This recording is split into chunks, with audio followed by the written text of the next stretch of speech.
Today's transmitters are more stable and reliable than ever, but it is the job of the transmitter engineer to make sure that they stay that way.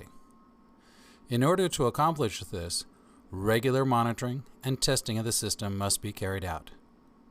Of all the equipment at the transmitter site, the RF components usually receive the least attention and therefore can be a blind spot for the engineer.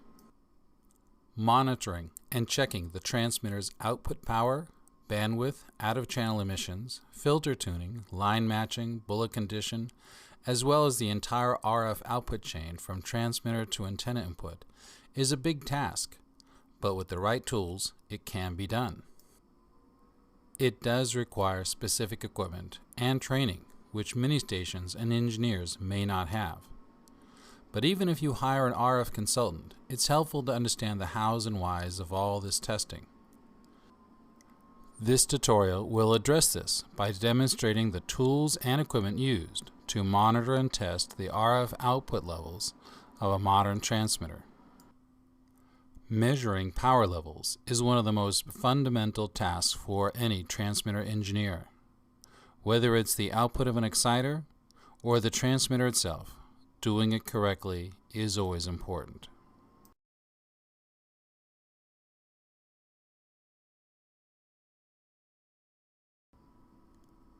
The inline wattmeter is a simple tool that lets you measure power levels from milliwatts to over 1,000 watts. The signal passes through the meter and is terminated. A sample element is inserted into a socket on the meter to measure the signal. The element contains a diode that turns the RF sample into a DC voltage and drives the meter. The meter has several scales so that different power levels can be read correctly. The elements come rated for different power levels and frequency ranges. Rotating the sample element allows measurement of both forward and reverse power levels. These units are small, handheld size, with built-in meters that allows them to be used wherever they're needed. They are connected by cables, usually with Type N connectors, so that they can be inserted between the output of a device and the input of the next one.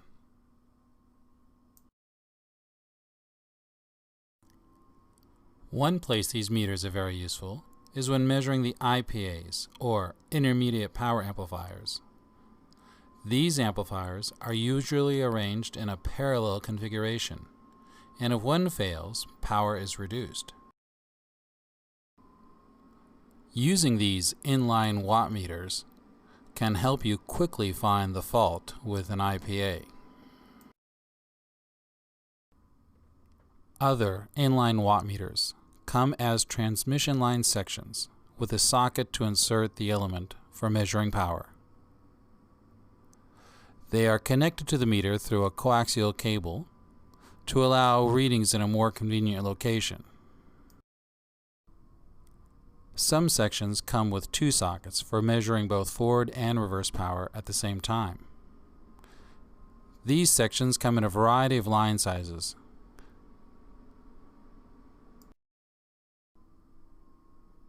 Some even come with panel-mounted meters for permanent installation. But they all share the same elements used to actually measure the power. The simplicity of these meters and the fact they don't require any electrical power allow them to be put in place and used continuously. The basic function of monitoring forward and reverse power is done easily by using these inline watt meters.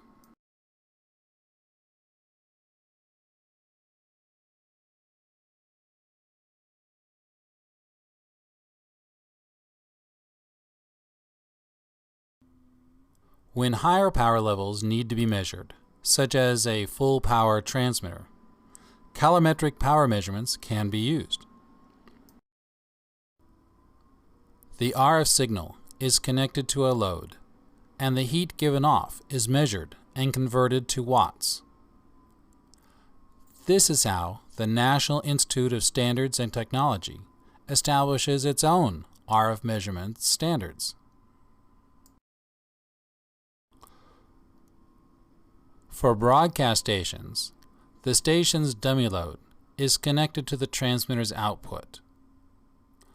Water is circulated through the load, and the temperature of the water entering and leaving the load is measured, as is the amount of water flowing through it. From these measurements, the amount of power being dissipated in the load can be calculated and converted into watts. With these values in hand, the output power is derived from this formula. Starting with the flow in gallons per minute, it is entered into the formula. This correction factor is supplied by the meter's manufacturer. In this case, we'll assume the meter is correct at all flow rates and requires no correction. The delta T, or difference temperature, is the difference between the input and output water temperatures. In this case, it's 10 degrees. Cp stands in for specific heat of the solution, which just means how much heat it requires to raise the temperature of the coolant. In this case, the coolant is a 50% mix of Dowtherm SR1 and water. The letter P stands in for density of the solution, which is how dense the mixture of the SR1 and H2O is. The last part of the formula is a constant. It converts the heat generated by the RF power into kilowatts. And so, with a flow of 12.5 gallons per minute, a temperature delta of 10 degrees centigrade, and a 50% mixture of glycol and water, the average transmitter power output is 27.89 kilowatts. When using a pure water coolant, the formula becomes simpler, but most modern transmitters are now use a glycol water mixture. Here you can see the digital thermometers are inserted into temperature wells to allow for accurate measurements. Calorimetric measurements of the transmitter power output have been used for decades to perform power calibrations on transmitters. They would be performed on a regular basis in order to calibrate the power meters on the front of the transmitter. Even though the formula looks complicated, the actual measurements are very basic. Temperature in, temperature out, and the flow rate. Its main drawback is that the measurement had to be made while the transmitter was not on the air. But newer methods have overcome this problem.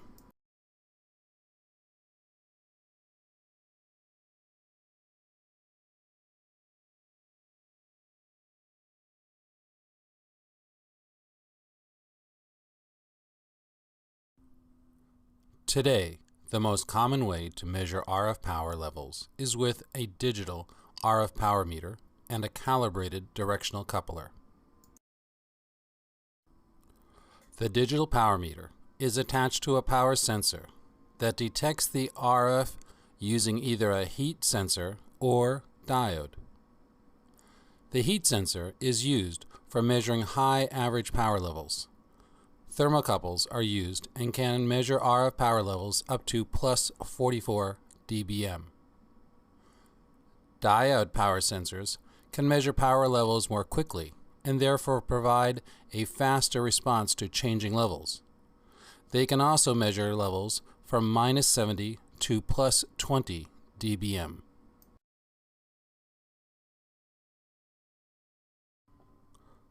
The diode sensors are frequency sensitive and thus require a correction factor to be entered into the power meter for the particular frequency being measured.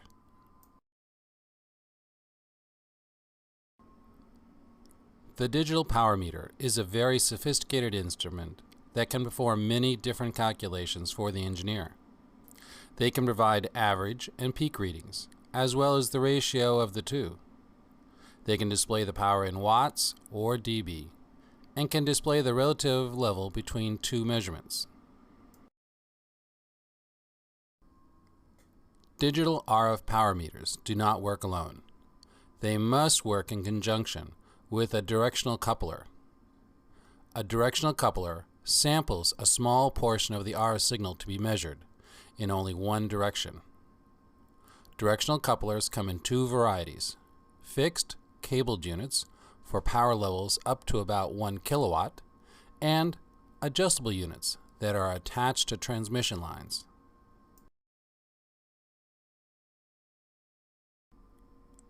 The adjustable directional couplers are mounted on a transmission line, either rigid coax or waveguide. The probe is then extended down into the RF energy flowing past it within the transmission line.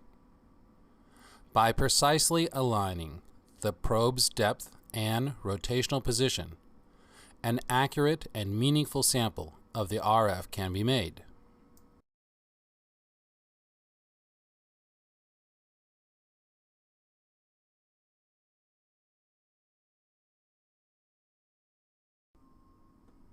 By knowing the ratio of the sample level to the actual RF level in the transmission line, it can be stated in decibels that represents the drop in level between the actual signal and the sample.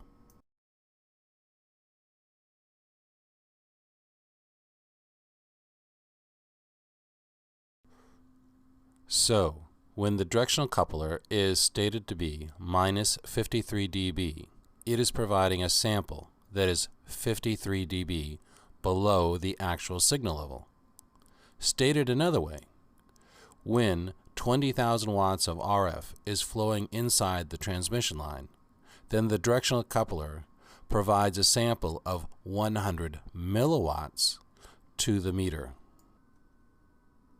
This provides the RF power meter with a small enough signal to be measured and not damage the meter.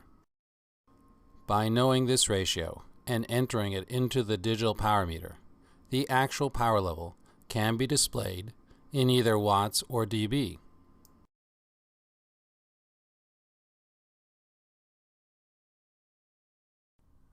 Use of the digital RF power meter has generally replaced calorimetric power measurements in television transmitters.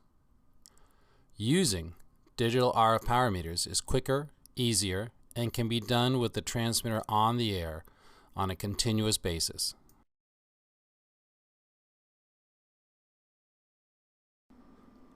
It must be remembered that these meters require calibration at regular intervals. This can be done on a regular basis by utilizing their built-in zeroing and power level calibration functions.